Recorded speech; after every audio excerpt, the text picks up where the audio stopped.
Yeah, we're going to pick it up from where we left off last time. We finished in Mishna Berura and Aleph. We're just going to go through a few interesting points that the Dirshua brings down over here.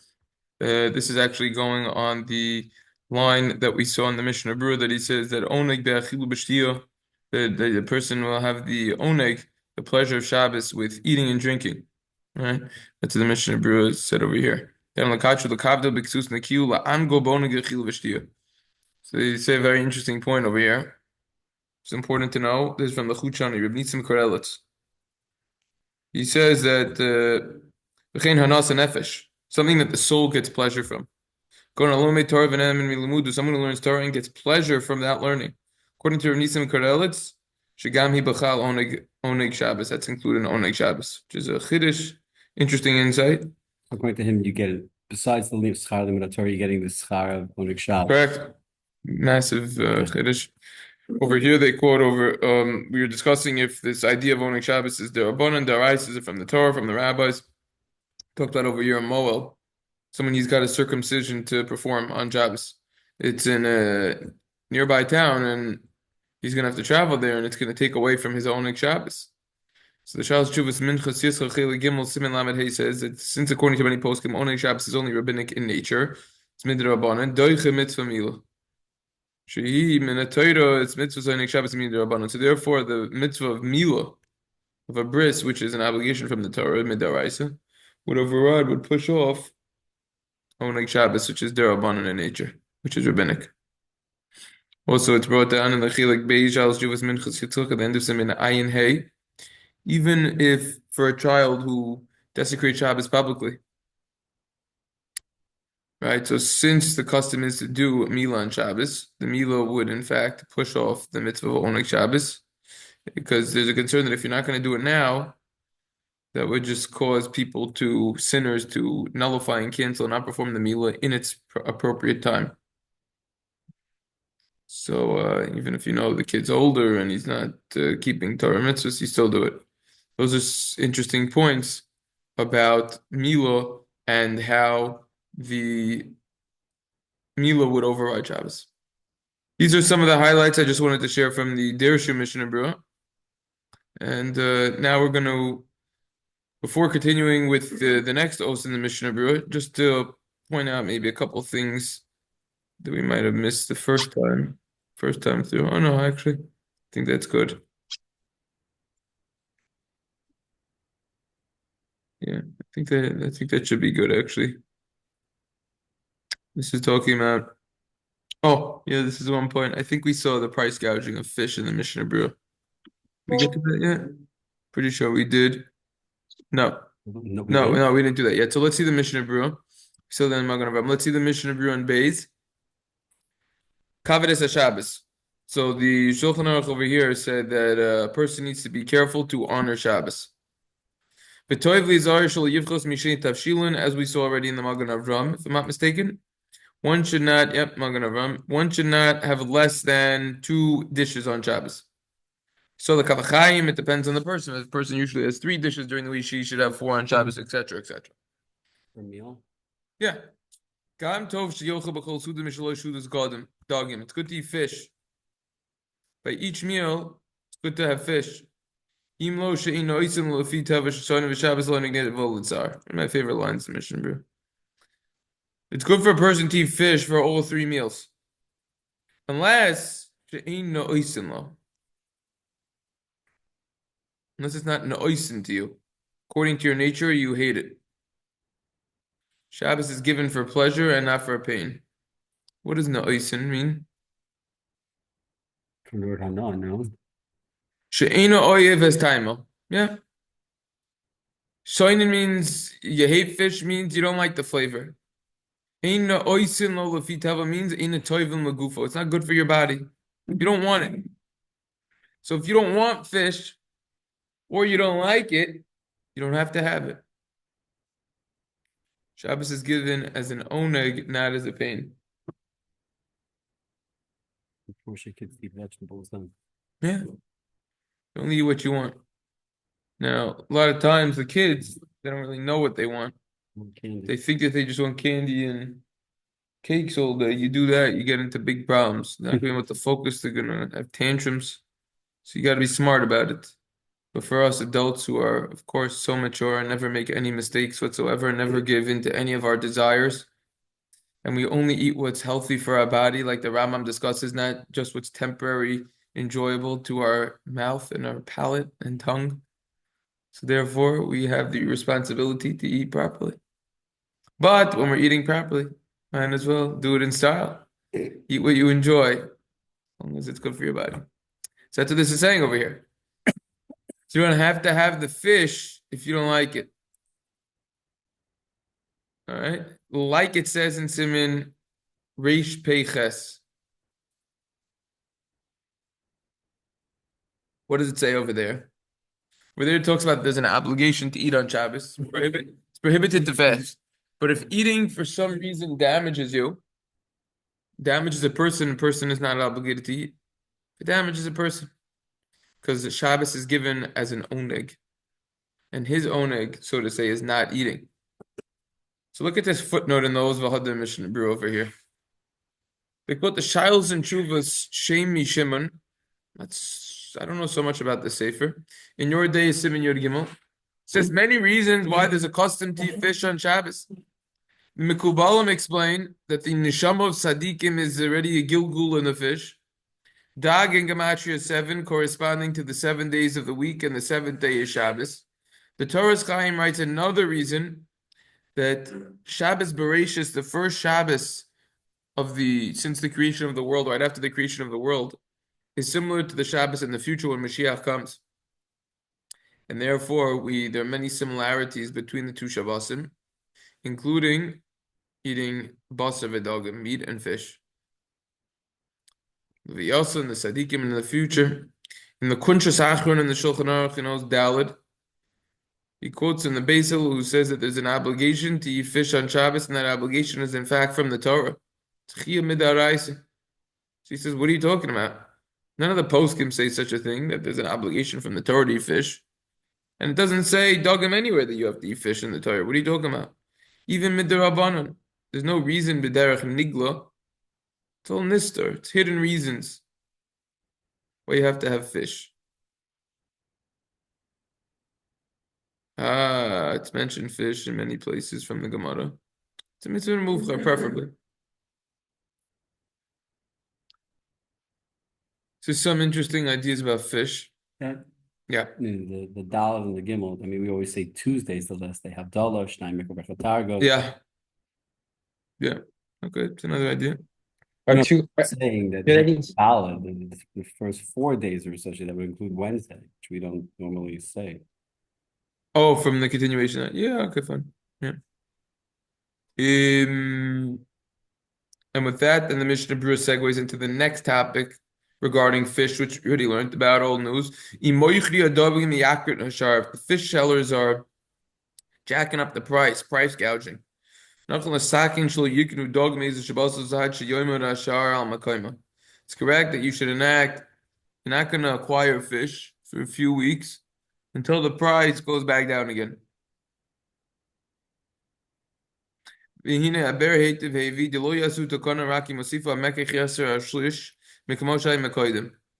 So when do we make this enactment that you're not going to buy from the fish anymore if they're price gouging? That's only if they suddenly increase the price by more than a third of its fair value. What's that thing called? Laissez-faire? What does that thing mean? Laissez-faire means you're supposed to leave alone, right? In business. It has nothing to do with this thing. Just remember that from school. I forgot that term.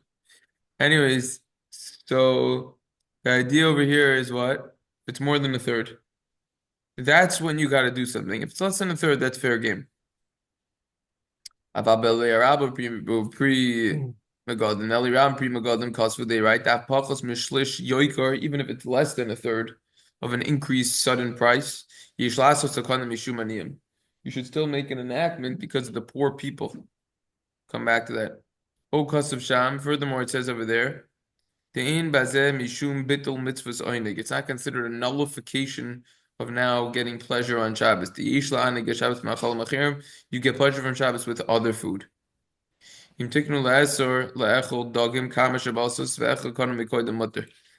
now let's say they made an enactment to prohibit eating fish for a few weeks, but Yeah. someone bought it beforehand. So you bought it before they made the enactment. So what's the story over there? Permissible, you could have it. Every lotion we say, we always say buster v'dag, and why? How did it come to be that we started eating the fish before the meat? That's what we I just, learned I, in Siman Reishon, and you got to reference what we learned over there. And what do we say it in that order? Oh, why do we say Basa v'dagim first? I say that I'm saying Maybe because kind of Basa is more important. chashiv. Yeah, okay. Look at what he says no, over no, here. sure. All right, man. Look at what he says over here. Um, you don't eat fish for a few weeks. Af mi sheyesh lo ma'os liknos b'yoser. Even someone has the money and he could buy it at the increased price. You still should hold back. Ad sheyamon hashar makomo until everything comes back down and reverts. Yuchalu af oisim she'in lahem ma'os liknos b'yoser liknos dagim. The idea over here is we could afford it, but other people can't afford it. So we want to make sure that the price is reduced, that the price reduction will occur in order to enable those who cannot afford the increased price gouge fish price to be able to purchase it. So you see from over here how much we care about others. We saw the Machasisha Shekel also was commenting on this as well.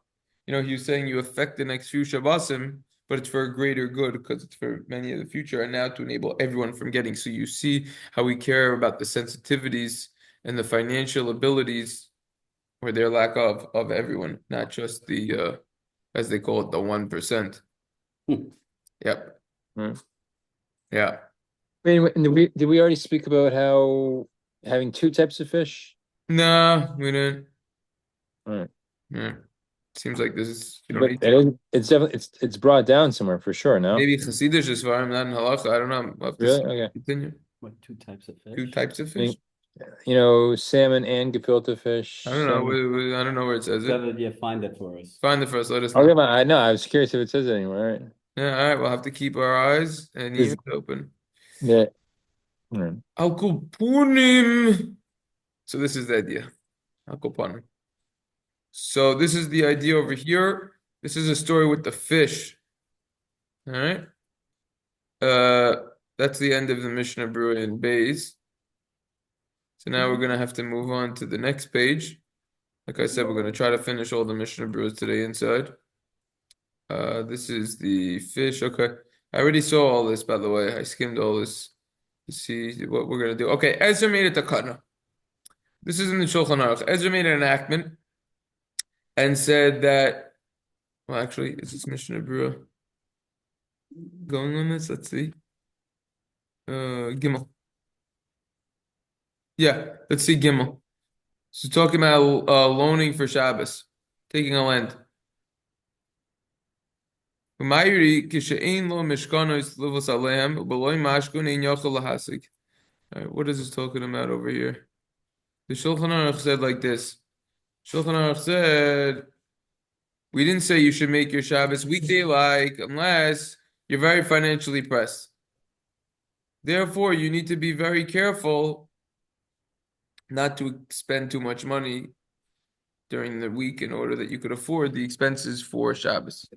So comes along the Mishnah Berura over here and he says, Umayri kishein lo meshkanos livos aleim.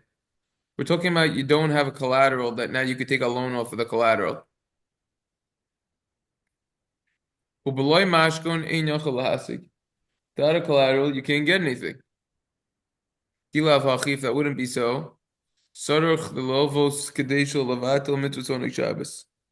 You would need to loan in order not to nullify the mitzvah of oneg Shabbos. Kimo shamru chazal, shomer kadosh baruch hu, banai lavu alai v'ani pareya. Hashem says, my son, uh, borrow on me and I will repay you. Talk about a few things over here. First of all, this is discussing over here that what? That he doesn't have collateral. If he has collateral, you got to use that, use something of value that you have to take a loan for Shabbos. Person's got a couple $1,000 worth of precious metals, gold, silver. Leave it with the lender. Say, hold on to it. I just need the money. I'll repay you, and then good. Right? That's what you need to do. Like Chazal say, Hashem says, borrow and I'll pay you back. Now that's talking about someone who could pay back the loan. If you can't pay it back, you don't have to do this, and you shouldn't be doing this. That's what we learned. It's an important shot in this Mishnah Berura to understand based on the previous knowledge that we have and we learned about. That's, if I'm not mistaken, from the Machasis HaShekel, that idea. This is a classic case of you could have people learning this Mishnah Berura and then they think that you should just borrow and not have any sort of budget and borrow no matter what for Shabbos, but that is certainly not the explanation. The Torah, there are many sources on this, that's why I gave a shir on this, is very anti-bad type of debt. That when you just borrow money for not a good purpose and you can't repay it, it's terrible. Especially the interest comes back and it's hits you hard. Right? Not talking about debt. You take on a good mortgage for a house at 3%, 30-year fixed. You take on debt to become to get a good job. That's something else. You're gonna pay it back. It's good debt, so to say.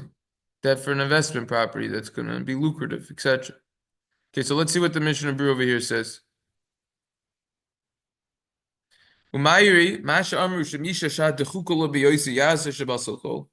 said if someone's very financially pressed, to make Shabbos weekday like, meaning take it down a notch of your lavishness over there. That's if you don't have anything to borrow on. So if you don't have anything to borrow. And but if that wouldn't be so, if you do have a collateral, or if you find the lender who's willing to lend to you without providing a collateral, so then you would need to lend in order to honor Shabbos. It's interesting that they don't quote that at all, that idea that I just mentioned of not to irresponsibly borrow. It's a very important point to add in over here. I really do have to say it. I'm telling you right now, I guarantee you listen to another, 20 Mishnah Berurah shiurs from different rabbis or something. I hope that they point this out. I'm like, I don't know. Does the Dirshua bring it down? Do they say that hard? I hope someone mentions that. I mean, you got to help people. The debt is it's such a disease. It seems that you're not supposed to go into debt. It says if you have the mashkan, then you should borrow. But If apparently, if you have no, mashkan, but then they're pointing out even if you don't have a mashkin, if you have a fellow who's willing to lend to you, you should still take it. where is it? That's what we just saw right over here. That's what they say right over here. Right over here. It said, "Oh, sheyesh mi she'itin lo havav below mashkon." But it's only talking about you're going to repay it. This is dangerous. This is dangerous. This is why you got to be careful with the halacha. This is a very important point. I just want to tell you right now. If you want, you could reference the shir that I gave. It was actually very popular. When it was 30 minutes, titled "Get Out of Debt" with 3 exclamation points. And there's a Rash Misirlo in the Yerushalmi. Forget which one. It's somewhere in Zohim. I quoted the exact spot and everything. I have it in my notes. A Rash. Rash Misirlo. He's one of the Mefarshim on the Yerushalmi. On the top? Yeah. And he basically entertains the possibility of, right, you're only allowed to sell a Sefer Torah in order to get someone married, or to learn more Torah. If a guy has a Sefer Torah, I mean, it probably depreciated, let's say it's a couple years old, whatever. Let's say he could get 40,000 for it. So now the fellow, he could learn for another year or two, full time, dedicating to Torah. So the halach is he sells Sefer Torah if there's mamish no other way whatsoever. So you see, number one, how important it is to get married, and number two, you see how important it is to learn Torah. People don't realize that. A lot of people, they're giving to all sorts of stuccas and everything. I'm not saying that they're not important, but Torah is incredibly important.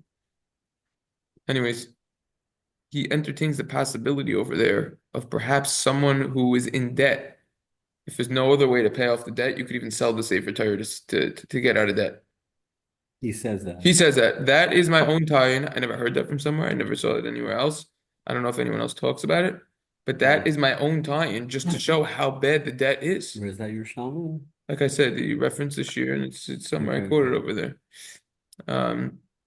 That's how But bad. how many different things can you sell a Sefer Torah for? I just said 2. That's it? Yeah, that's it. That's a potential third. So marrying someone else? I mean, yeah, marrying someone off entire. So you see, that's how serious it is. So I don't know. I hope other people that are given a shir do point that out. I feel like most Mishnah Berura shiurs are going 80 miles per hour. They just try to finish an Amud or a daf in one day. And the problem with learning halacha that way, as we all know, is you're not really getting the right halacha conclusion because there's so many other things and background information to have and nuances. And anyways, it's about the yomi, not the daf. Okay, so let's go. Let's continue over here. That's that Mishnah Berura over there, all right? Before we Okay, so now you need to decrease your expenses in order to honor Shabbos if you need to. Okay, so now the Mishnah Berurah is going to talk about the b'mezoino shel Shabbos when it comes to food for Shabbos and Yom Tov v'moisif mosifin lo. If you're going to add and spend more, you're going to get more money. Kmo Shomer Chazal, like the Gemara says, Kol minos v'shalad miksub Rosh Hashanah v'ad Rosh Hashanah. All the person's parnasa, how much income a person will make during this year is determined from one Rosh Hashanah on Rosh Hashanah, how much you're going to make till the next Rosh Hashanah. These include not just money that you're going to be making by using your time and energy, but any investment that you have tied up in anywhere, if it's going to go north or south.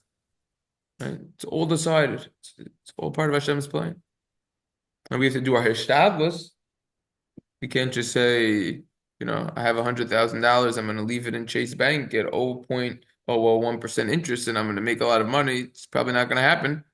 Do your shadlus, put it in the right place, and then Hashem will take care of the rest. Now, this is a good statement over here. He talks about this also at the end of Hilchos Yontif. He might quote this in the Sharatzin. Let's see. You have to be careful not to add too much to your expenses. Paying low katzvu low kolkach. Maybe you weren't decreed that much. Now, this is a big issue over here. This is where we're talking about debt again. A lot of times, what people do, they overspend. And then they wonder why they live in paycheck to paycheck when they're making $300,000 a year. Teretz is because they're spending every last penny that they have. Right? People have to be responsible.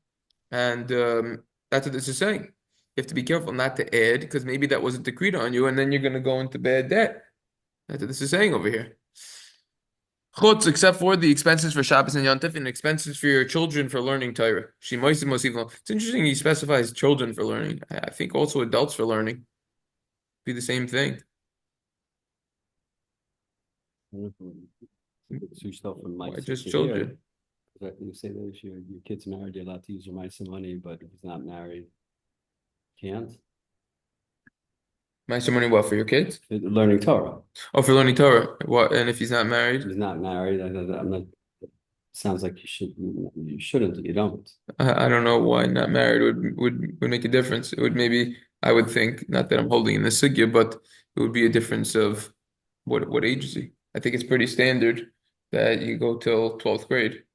But if a guy's still 25 and he's learning full time and you're paying for his kid, what would be the difference if he's married or not? That's what I'm not saying what I heard is right. I'm saying No, logically, what would be the difference? I don't know, because your Talmud Torah is still upon you. I don't know. Is it I don't know. I don't know. Anyways, they say that a stam guy learning is considered nani. Your average guy, your average learning person, he's considered nani. Considered poor. That's it. Doesn't matter if he's married or not. Doesn't matter if he's just not. Again, I say average. Right? So most of the time, people who are learning don't have an income of any sort. Anyways, which is fine. It's not a bad thing. That's how everyone starts. You gotta learn. A guy's gonna become a neurosurgeon, it takes more than 2 weeks to get that degree. Right? It's the same thing over here. Rabbi Akiva went 24 years straight in poverty. Mm-hmm. He's the all-time greats in Jewish history. Come on, got to sacrifice. Anyways, and that doesn't mean that just because a guy's learning seriously for 15, 20 years, he's going to become very wealthy. Doesn't necessarily mean that. But probably, if he's learning the Shema, eventually Hashem will take care of him. Most probably. It doesn't make sense it will happen, but in any profession, you have all different types of, incomes and statuses. But look at the Sha'ar Tzion over here. Sha'ar Tzion in Yud Gimel, I think he's going to give the rip. ובאבנסין הרבים יש אנשים שמהפכן הסדר בהם על ידי זה לידי גזל וחילול Hashem. Ah, there it is. There's some people, due to our great sins, that they do the order opposite, and they come to theft and a desecration of Hashem's name over here. This week's Parsha, Kedoshim. It's going to talk about it. In other words, what he's saying over here is that some people, they're spending too much money, and they can't afford the lavish lifestyle that they want to live anymore. Hmm. And then they end up coming to mamish theft. You see all over the place now. All sorts of businesses. Everyone's trying to nickel and dime everyone. And a lot of times there's a lot of illegal practices that are happening. I know this for a fact in many different industries. Big problem. So you got to be careful. I thought he was going to say, if you take a look at the Bear Allah at the end of Simon, Tuf Kuf Chaf Tes, you discuss over there that that's why the women have to be careful for Yontif and everything, and just in general, and not spending and everything. It's an important Bear Allah to know. Anyways, this is truly something to keep in mind. So this line usually Shelo Yosef Bahen. What's the Bahen going on? It's going on Shabbos and Yontif still? This one? Yeah. So usually Shelo Yosef Yeah. Bahen. Yeah. Meaning even Shabbos and The rest Yontif. of the year. No, except for Shabbos and Yontif. Right. So Shelo Except for Yosef Bahen, other days of the year. other days of Other the days year. of the year. That's what. Yeah.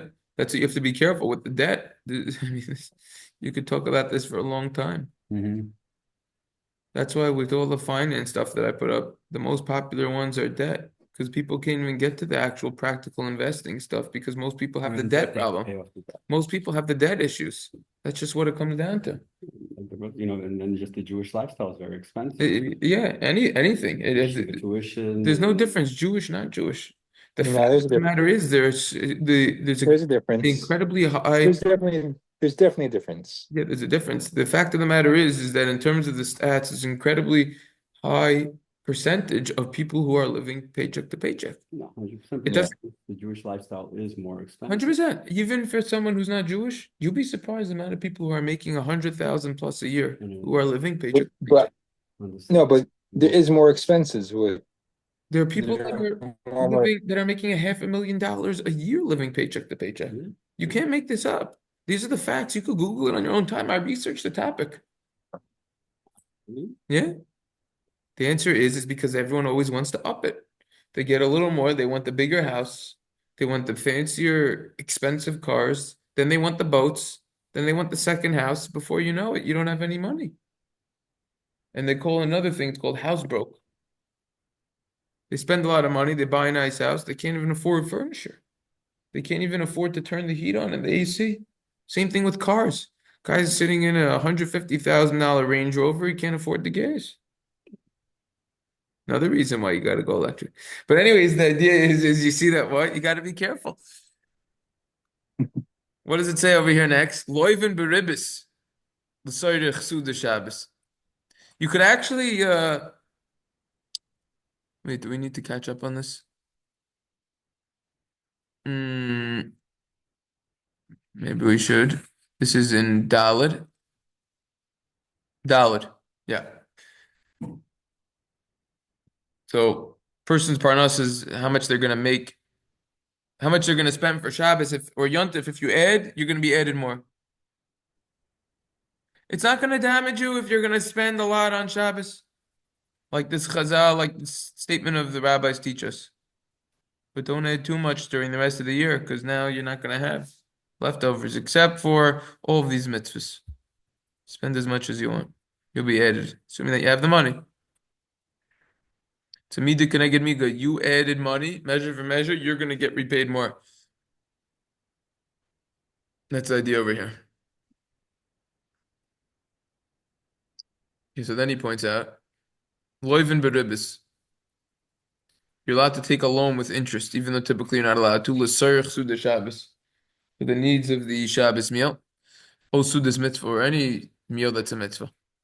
Behind him, Yehudi. This is done from someone who's not Jewish. Omi Yisrael b'derech heter, or from a Jew in a permissible way. Heter ischa, it's called. Okay, so discuss this also. We saw a little bit about this in the Kaf HaChaim with the Loven Beribis business. Moving right along. If they sent you something to eat on Shabbos, don't eat it during the week. Okay, we're gonna see leftovers you could have. We'll see how how to get out of this Sefer Chassidim over here. Ayin Simon over there. That's the Shulchan Aruch Sham Da Ani Yochel Lashanos B'Migbas Purim Lamash Yir Tzadim V'Lu Sarach Purim. A poor person, he could change the money that was collected to be used for Purim to whatever he wants, even though it was collected for Purim. Achim Gad Sham Yesh Machmirim, but there's some more stringent over there that he cannot change it. The money.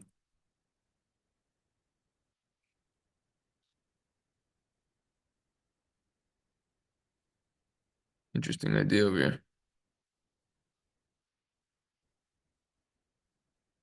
So maybe the same thing applies over here. Even though the money was sent to them for Shabbos, they could change it during the week. However, some are stringent over there by Purim, and then so too over here to change it during the week is not so simple. Look at the Torah; he says you can't even change it, your Purim money to something else. So that is by the poor people. One last thing what was on my head that I wanted to say. There's one other point to make. Oh, I'm blanking on something on the back of my head. This is really frustrating. On Shabbos, he said that the yeah.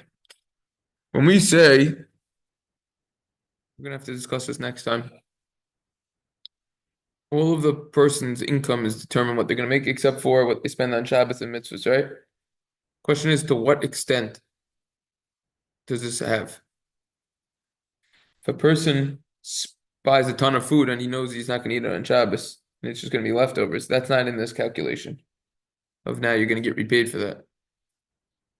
Leave with the question, and you could answer it now, but we'll learn about it more next time. If you usually are cheap with the air conditioning or the heat or the electricity in your house, and now you're not cheap with it on Shabbos, will you get repaid for that? For not being cheap with it? Definitely oneg. For having nicer AC? You learned oneg is right on the body, right? All right, so tomorrow we're gonna touch upon that more. Mitzvah Hashem. Everyone should have a wonderful day. Amen. All right, we'll finish Mishna Berura soon. Sure. Yeah, bro. Thanks a lot. Yeah. Have a good day. That's good stuff. Excellent stuff. Yeah, Yes. it's very practical.